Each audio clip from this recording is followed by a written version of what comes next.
right, on today's show, we have Yoshi and Catherine joining us. Guys, thank you so much for chatting with us. Thanks so much for having us. Yeah, thanks, guys. Appreciate it. So let's start this interview off with there was some big football game this past Sunday, the Super Bowl. Are you guys fans? Did you not really care? Did you watch some of it? What was your thoughts? Fortunately, one of our castmates had a Super Bowl party, and so we all got to, not all of us, tragically, but some of us got to get together and celebrate with him. Unfortunately, his team did not win, so what are you going to do? I love football. I didn't really have my team wasn't in it, but I watched the game, and yeah, it was a very close game. It was entertaining. It was kind of like an old school type game, but I mean, I'm a Patriots fan, so I was like kind of like not wanting the Chiefs to win because I'm just selfish like that, and I don't want them to.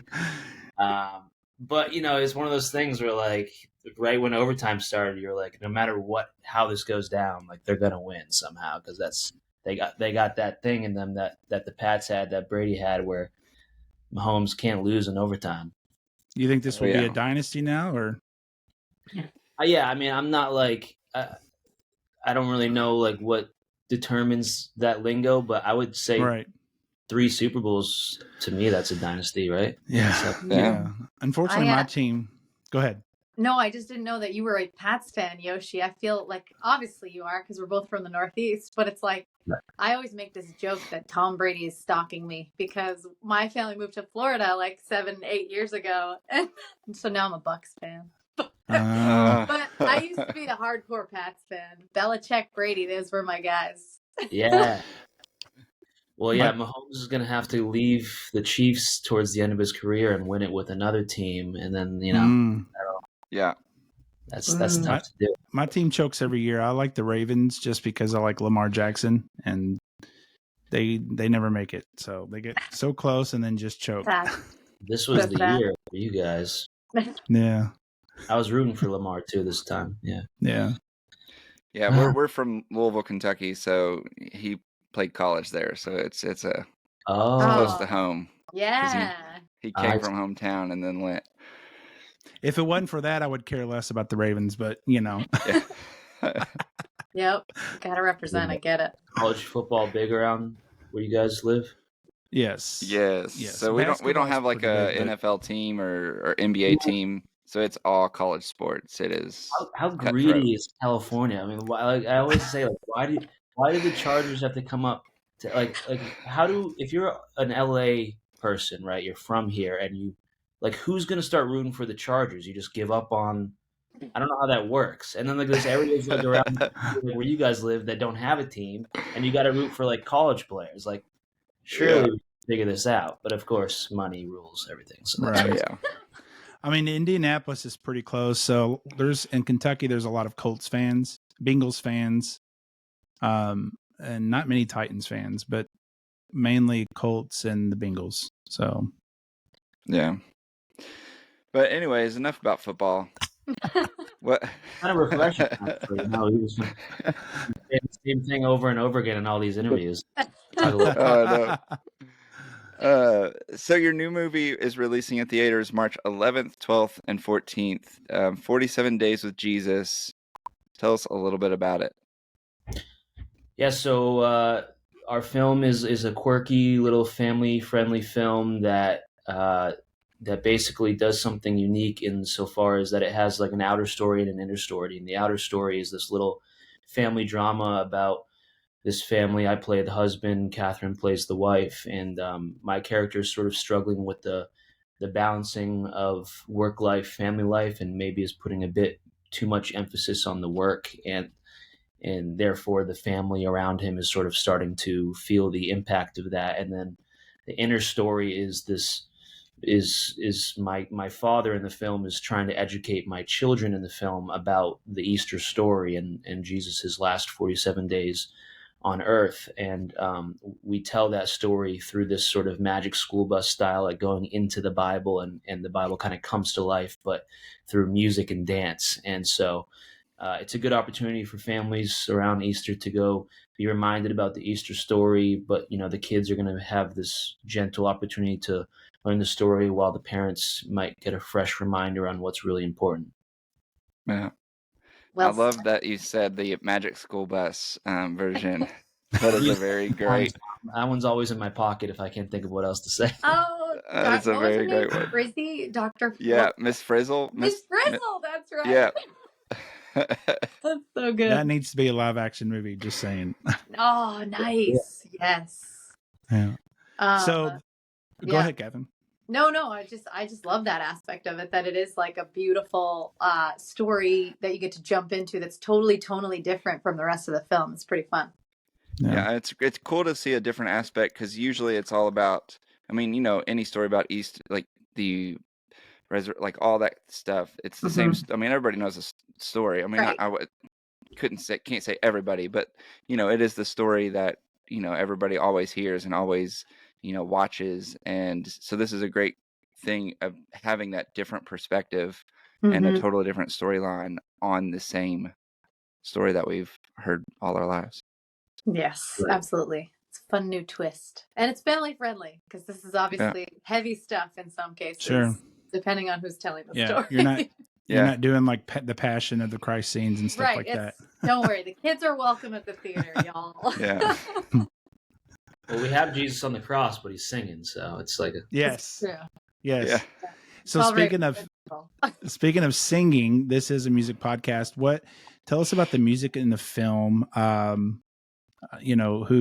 Who was the one that coordinated the music, and did you guys how was the music in the film represented? Yeah, we have some amazing heavy hitters in our musical world in this film. The writer-director Emilio Palame, and I believe Roland Jacks, our executive producer, along with a few of their colleagues who, these are Grammy-winning artists who have worked on the soundtracks to Sister Act 1 and 2. So these are like really, really talented people who have come together to create the soundtrack. And it's just, I remember the day that they were like, hey guys, we're going to send you, because they hadn't shot any of the inner story yet, but they were shooting the outer story. And they were like, we're going to release the songs to you guys so you can hear them and know what's going on with the inner story. And we were just like amazed. Everybody was so excited to hear it. You mentioned our section of the film, if we weren't clear, we're just talking like regular humans. We're not doing anything. Right. Yes. True. Despite being musically talented elsewhere, most of our cast would have these breakout sessions in the middle of filming when the crew was like setting up another shot, and we'd just be having sing-offs at the table. It was very, very fun. So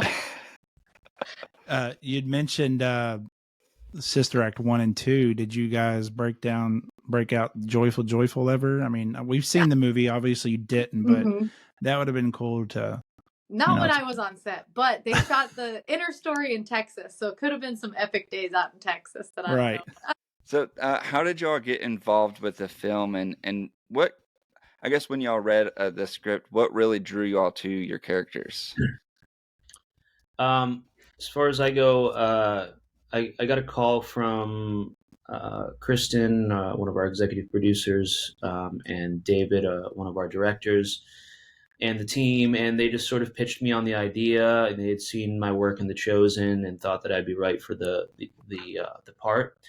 And they talked to me about the story, and I kind of talked to them about, what I would kind of want to do with it. And I just really liked the ambiguity of the role of Joseph, and how he's like a good man making an honest mistake, and how to creatively get that on screen, showing that, this is a man who thinks he's committing a selfless act by, sacrificing time with his family in order to create some sort of wealth for his children's future. He's working with the National Association of Firefighters that his dad worked with previously. And so, he's telling himself he's doing it for all the right reasons, but really there's a part of him that might be doing this for a selfish reason, that's maybe doing it for a career advancement, or just to maybe feel good about himself, because when things around him are falling apart, he's sort of, is willfully blind to that. And so figuring out a way to put that on camera was just a fun opportunity for me. And then I was just curious about how they were going to pull off this music part of the film too. So I was like, oh, Yeah. this is interesting, and I really liked the people who were making it. We had great conversations, and they just seemed like really good, genuine, down to earth people who just wanted to make something creative and unique. And so I said yes, and here we are. Yeah. My story is slightly different because I think at the time I had only done one episode of The Chosen. So while that may have spoken for itself in terms of just them being happy that they're getting to work with people who are sort of already in the world, I think for me it was just a regular audition that came through my agent, and I was traveling at the time, and I was like, oh my gosh, like how am I gonna get this in? I'm in a different time zone. It's crazy. But I was with a bunch of great colleagues, and they like waited for me to do my tape. With one of them who's not even an actor helped me do it and encouraged me to do it. And I was like, okay, well now that it's done, we can just move on with the rest of the trip and not worry about it. And then we got the call that they were like, okay, great, you booked it, and now the table read is in the middle of your trips. So would you like to come be here for that? And I was like, oh my gosh. So it was just a joy trying to reschedule travel and whatnot, but got back in time, had a blast meeting everybody and working with everybody. And I think for me, what drew me to the script was, first of all, I like the novelty of the fact that it's a Jesus musical. I was really excited about that. And that's what I keep calling it, just in my own lingo. But I was like, the Jesus musical, I got to do this movie. And then when I read the script and I was reading just what my character, Juliana Burdon, goes through, I really liked the fact that she was having these very normal, average, or relatable concerns in her marriage and in her family life. But instead of doing the typical Hollywood thing, which is like pitching a fit and giving up and throwing in the towel, I feel like she had a different approach. And her approach was, how can I work through this? How can we work through this? How can we make better decisions? How can we make sure that children are healthy and happy? And what examples do we have in our own families, whether that's her in-laws and Joseph's parents, or just the Holy Spirit helping guide her and figure out how can this be handled, because it needs handling. And that's the tough thing about a marriage, is that's a relationship that's always going to require cultivating and, a loving, encouraging approach to problems, which are going to arise throughout the course of life. And that's your life partner. So you got to figure it out. Yeah. Yeah. This movie is literally releasing like 1 or 2 weeks before Easter, and so it's right on time. It'll be in the same time as Easter, and so why should people go see 47 Days with Jesus? Well, I think that there's a really Catherine kind of touched on it there, but there's a really cool like seasonal aspect to our picture. Easter, of course, is represented in spring, which is coming out of winter. And so I like to think of our relationship in the film as when we first meet these characters as being sort of in the dead of winter, like this family needs a rebirth of some sort. And that's why our outer story kind of connects to the inner story, because our family is desperate for like I said, like a rebirth. And the only way to have a rebirth, during the spring, which is what that time of the year represents, is to recognize what parts of yourself and your relationship are ready to die off, and to allow those parts of yourself to die off. And I think that, we won't give it away, but that's sort of the question of the film is Joseph going to recognize that he sort of stumbled off the path of faith and into the path of fear, and will it be too late, and will he lose everything, or will he recognize that he's claiming to do all these things for his family, so why not just look around and be there for them? And if he does that successfully, then I would consider that to be him successfully recognizing what season of life he's in, and sort of having that moment of rebirth. And so, there's a really, Easter is what this film is. It is Easter, both on the outer side and inner side. Yeah. Yeah.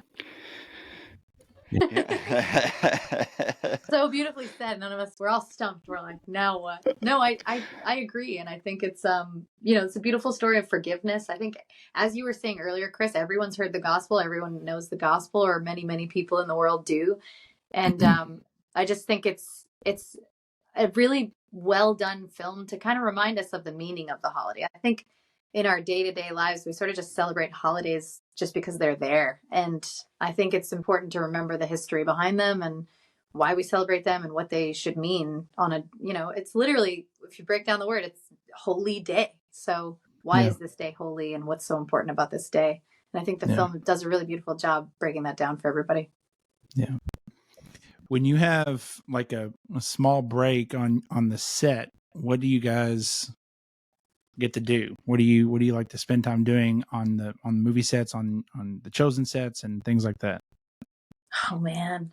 Oh well, aside from our musical breakouts where we can start jamming or cracking jokes with each other and everyone says quiet on set, aside from those moments, I feel like it's just a good time to get back in the zone with your character or connect with people on set, because unfortunately, you have these 17-hour days for 1 month solid, and then you don't see these people again for a year until like the wrap party or something comes around. So I don't know. I just love the filmmaking process. I like to watch what people are doing, learn about their departments, learn about how their job works and what kind of technology is required. I don't know. I'm just fascinated by everything. Yeah. So that's what I do in between takes. Yeah, ditto that. We had some jam moments. I was playing some bongos at one point. I think Emilio, who wrote the music and was one of our directors, was showing off his piano skills a couple times. Oh yeah, I don't know what that thing was called that they were like, that David was like whipping around, that like you could kind of like look at. It looked like a long tube, and he was kind of going like this. It was like a massive bendy straw, basically. Yeah, and it was making like a woo. And he goes like woo. Yeah. And you can change the octave. Yeah, that thing made an appearance at one point. I don't know where it came from. Oh man. Yeah, unfortunately or fortunately, depending on how you want to look at it, a lot of between the takes on this film was us like blowing our nose and drinking bone. It was like really bad allergies where we were filming, and something was going on. That's true. I forgot about the allergies. We didn't have time to really for large portions of the filming of it, we didn't have time to really mess around between takes because we were just trying to make sure, like I was just trying to make sure my contacts didn't fall out of my eyes. Like I was trying to make sure I didn't have like boogies, during my takes, because like it was rough for a minute there. But a lot of biological logistics happening, yes. But I will say, I don't think it was only allergies, because like at least 2 of us caught some sort of very horrible virus while we were there. We're kind of downplaying it because we don't want to make it about the thing, but it was It definitely affected production, and everybody who brought me a cup of tea, I thank you dearly from the bottom of my heart. Yeah, there were a few scenes where I literally couldn't see, so I had to take my contacts out of my eyes and just act blind. So that was it was like, but we made it work. And I like to like piggyback off that and just say like it was, our characters are going through all these emotions and doubts and fear and all that, and so it was only fitting that we feel some of those emotions in real life as well, instead of having to pretend. That's true, but that doesn't explain why David had to go through it and why I had to direct blind with an eye patch. But maybe it does. Maybe it's all, it's all storytelling. So we all have to really reach those hard places. Yeah, he just wanted to be a pirate at the end of the day. I think so. Yeah. Have you, Yoshi, ever had to go out with just one contact in your eye? Gosh, at that point, I would just take that second one out, right? Because then you're just like, you'd be tempted to. It's not, and you need it's not fun. It's not fun. Did you lose one or something? So I since then I've gotten LASIK, which 100,000% recommend if you are, capable of doing it. I would do it literally 30 times over. But pre-days, we were on I don't remember where we were. We went out of town, and one of my contacts ripped in half literally the first day we were out. and I didn't bring my glasses as like a backup or any other pairs of contacts or anything. So the whole Brutal. trip, and it was like we were at the beach and everything, and it was just like I could really only see out of one eye. So But bad. like I was so blind that I can't, like, there wasn't taking that one out and actually being able to, like, I don't see people's emotions or face it. You know, it's just it was Yeah, not that's the good. worst. You ever? Sometimes when I can't sleep at night, I think of just the craziest stuff. Like if like the apocalypse happened and I didn't get LASIK yet, and then you'd Yeah. you'd run out of contacts, and then if you happen to break your glasses, Yeah. you're just out there blind for the rest of your life until you find Oh yeah. someone who has glasses that are close enough to your prescription. You know. I've heard there are very holistic hippie things you could do. Like you can do like a castor oil and a pearl scrub in your eye overnight, and people do that, and then they do eye exercises to make their vision better naturally. But I'm sure that takes a lot more apocalypse happens, you have nothing better to do than do that every day. And no. In the apocalypse, that's our way out, guys. Yeah. I'd be very scared to put castor oil and pearl or whatever in my eye. It does not sound fun at all. Well, I feel like I'd like lose my sight completely instead of it getting better or something. Yeah, probably for hours at least you would. It would probably just glaze you over like you're in some trippy movie from the 60s. Yeah.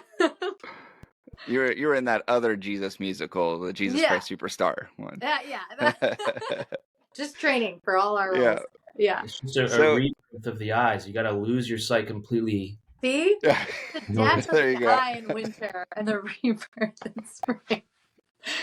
Well, hopefully no one's eyes go out and everybody can go see the movie March 11th, 12th, and 14th and not have to worry about any visual hindrances.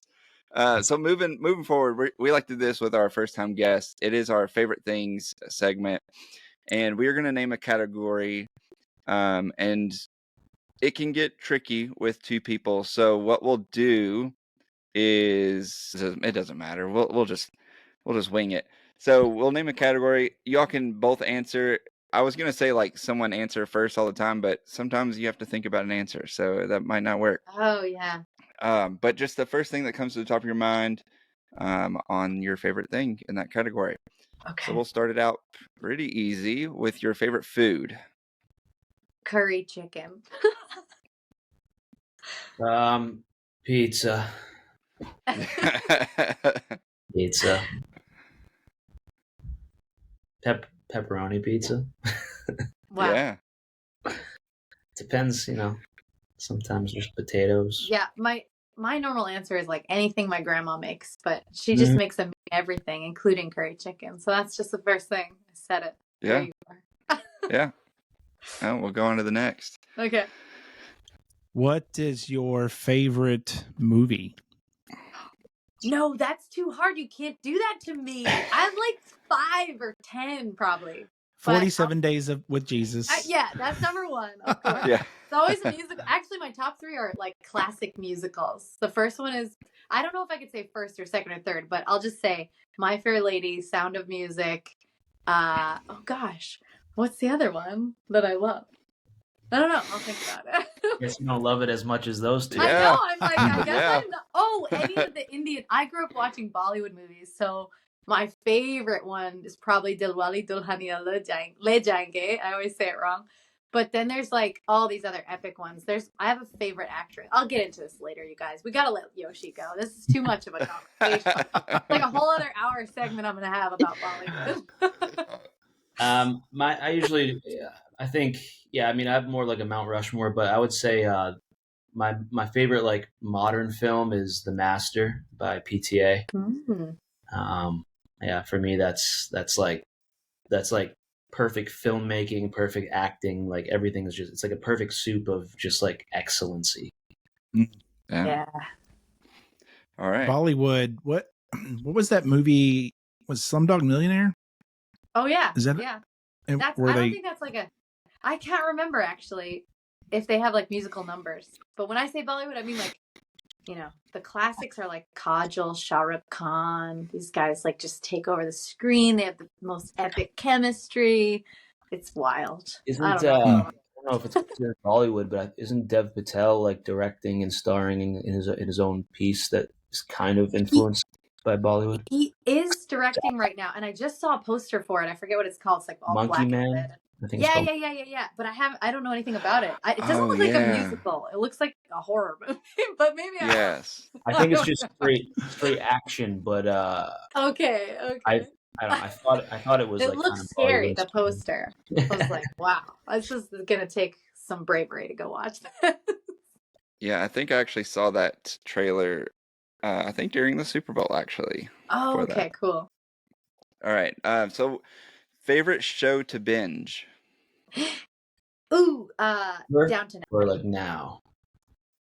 whenever. Go ahead. I already Kat. gave mine. I did. I said Downton Abbey right away. No hesitation. Abbey. All right. Oh man, let's see. I mean, like Lost is my all-time favorite. Like, Yes. I think that's the only show I ever like. I mean, it's been Yoshi, years. we watched, my wife and I binge watched that, and I was so disappointed at the ending. Like, Yeah. it was all a dream. I was like, "You're kidding Oh no! me." I wish I didn't hear you say that. Well, sorry, I mean, never it's saw not a it. dream. I don't know. It if was all that's- real. I wouldn't. I Oh, don't no. know. I think it's open for Ruined for me forever. Just But- kidding. I would say that it's about the journey, man. It's not about the end. Yoshi, did you Yeah. ever see that show? We love the show too. Manifest with the airplane. No, I have not seen that one. Oh, y'all would like that one. It's a good one. It's kind of similar to The It Lost. is similar to Lost, but Okay. it's good.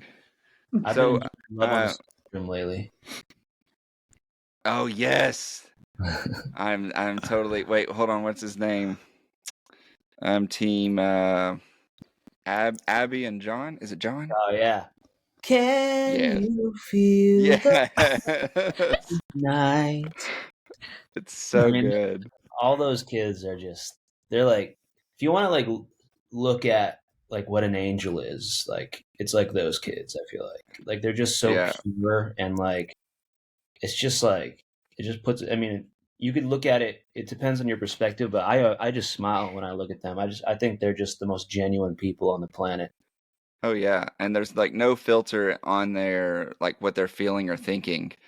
So Right. it's like there is no like that political like Mhm. lens that they're looking through or saying something through or anything. It just feels like it's just genuine, like straight up, like here it is, here's me, like it or don't like it, kind of It's don't refreshing. care. Mhm. Yeah. Yeah. What is your all's favorite thing to do outside of acting? Riding horses, always. So cool.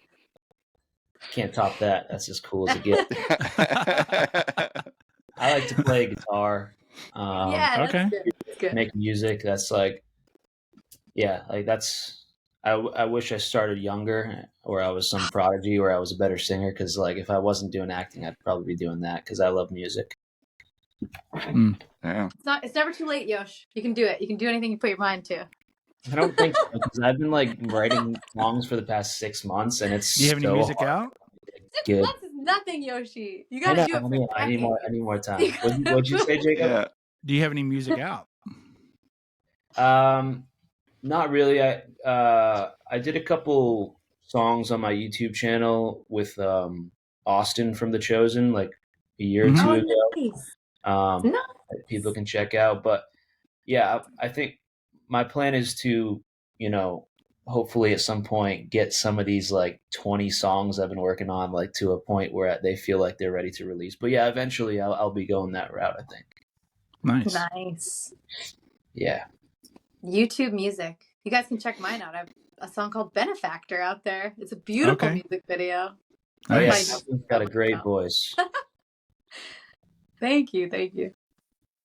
All right. Well, let's go to something that can be divisive. Favorite ice cream flavor? Pistachio. Oh, that is. I was gonna say, how could it be divisive? And then she answered with that, and I was like, Yeah, I know, right?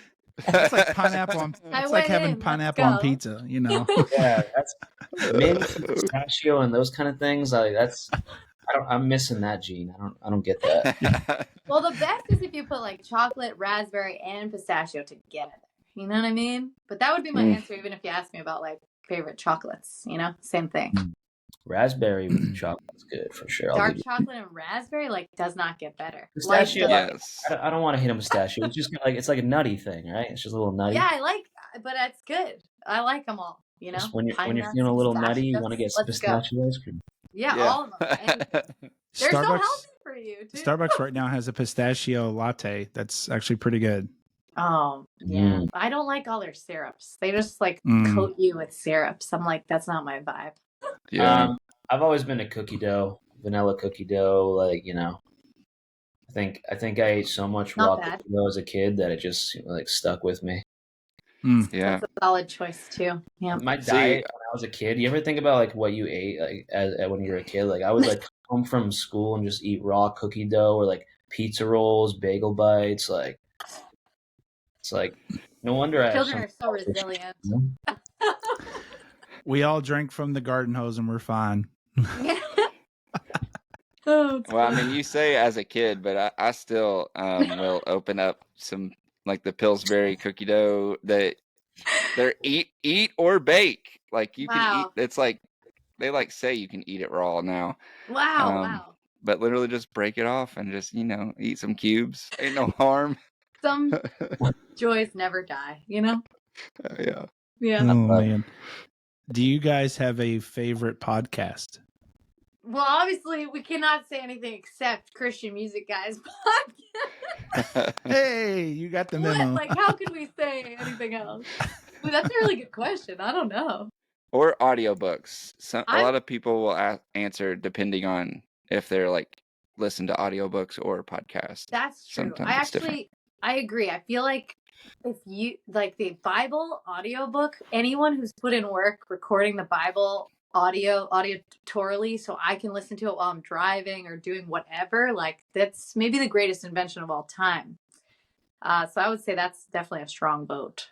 I'll keep thinking though. There's other answers. You know what it is? Any podcast where I can learn about something I have no concept of, like technology, how planes fly. You know what I mean? Like all of that is really fascinating to me. I don't have an answer for this one. I don't like audio. I'll tell you, I can't do audiobooks though. I have to read books like myself. For some reason, it doesn't compute with me listening to it. My mind will just start wandering. So, yeah, I can't do the audiobook. I wish I could because I'd get a lot more in, you know?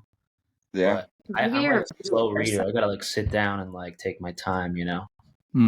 That's good. Probably sticks with you better than us listeners. Possibly. Yeah, I'm the opposite. If I sit down and read a book, I'll like read 2 pages and I'll be like, what did I just read? And I have to reread those 2 pages. But like audiobooks, I'm just like, I'm in it no matter what I'm doing.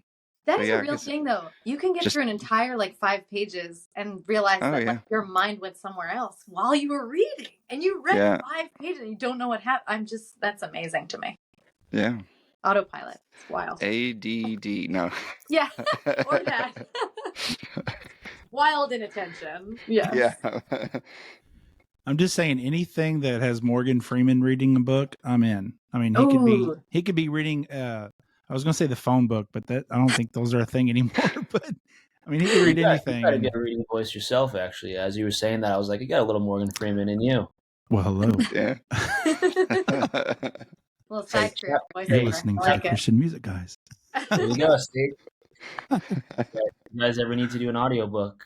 There you go. That's funny. So you all pass with flying colors on the favorite things. So kudos to you all. But yeah, we'll get over Except that. for the pistachio. All right, no hate on the pistachio, you guys. I'm just kidding. Yeah. I've never You were like, even hate on it. You were like, yeah, I ride horses. Yeah, I do this. Oh yeah, I like pistachio. You guys are like cool factor sinking to the ground. Whatever, I'm never gonna stop. I love pistachios. Yeah. Represent. So Yoshi, you kind of alluded to it, but what is next for you all? Well, oh my gosh, there's so many things. The Chosen's coming out in theaters. That's wow, it's on Thursday, the 15th of February and the 29th of February. Mary, Martha, and Lazarus are coming back to the storyline, so that's gonna be really fun.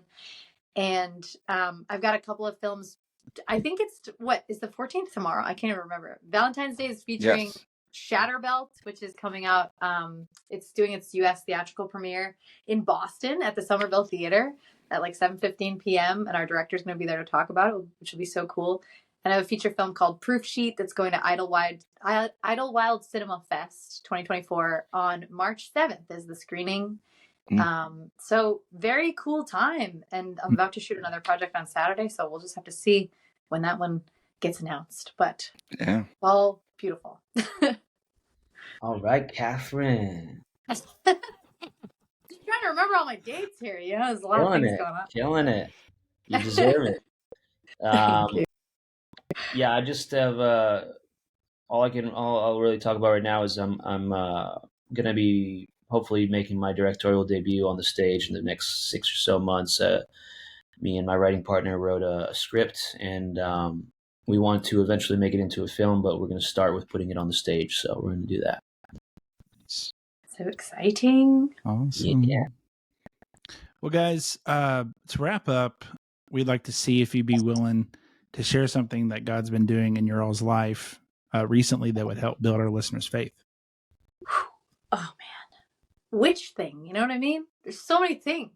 God is like so expansive. I know I sound ridiculous saying that, but I would say right now, I feel that the biggest thing that's happening is sort of like in a good way, I feel like he's saying like, I told you so, which is to say, you know, faith is, I was just reading this verse. I think it's Hebrews 11:1 today. And it's faith is the evidence of things not seen, but hoped for. And I'm definitely paraphrasing. If you guys know it perfectly, feel free to jump in. But I just feel like we go through these seasons where we question God or we doubt God and we wonder where he is in all the things around us and in everything that's happening. And he's always right there and he always has a plan. And it's just we don't know his plan sometimes, or we can't comprehend it, or it's not as evident to us. And so I would just say this has been a season of him revealing his promise in a very beautiful, encouraging way. And as a reminder to say, when you don't see these things happening, know that I'm still working. I'm always working and I'm always caring for you and I'm always providing for you. So that's my little tidbit for today. That's beautiful.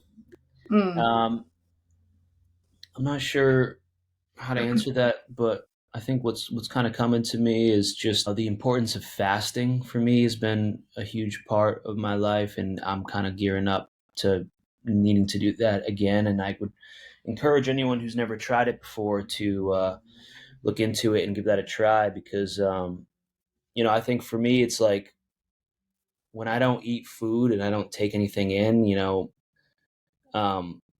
I just start to see things more clearly and feel more connected to God.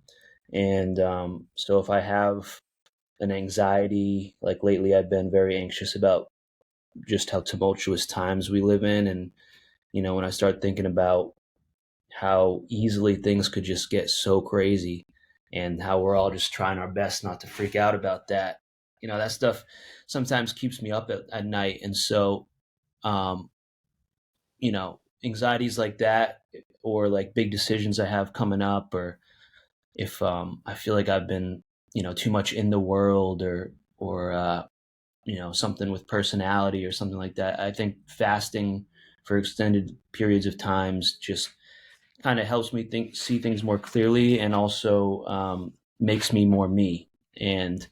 Um, and yeah, just by not, and you know, and then like, you know, all the little addictions kind of start to go away too, you know, like you know, oh, I deserve some pistachio ice cream because I've been working so hard. How dare you?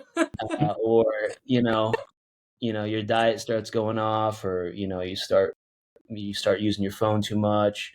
All that stuff starts to just kind of dissolve, and you start to realize you don't really need anything. And so, it's really hard, but, you know, it's hard for a reason. You know, I think, but I do believe that every time I've committed myself to fasting, you know, day 5, day 6, day 7, something like that, you start really kind of, I don't know, it seems like some veil is lifted, and you can really communicate and pray on a very how would you say, in a very authentic way. So yeah, I guess that's what I'll share. Yeah. Beautiful. Thanks for And just in time sharing, for you all. Lent. Yeah. Yeah. Good. Good time. That's awesome. Well, 47 Days with Jesus is out March 11th, 12th, and the 14th. Where can people get their tickets? Anywhere. And if your theater is not showing it, you just have to call them and say, you guys should show this movie, and remind them of the success of things like The Chosen. And many theaters are already being added that way. So you can find more information at, this is all spelled out, no numbers, 47daysfilm.com. Also, Awesome. fathomevents.com. You can get your tickets there as well.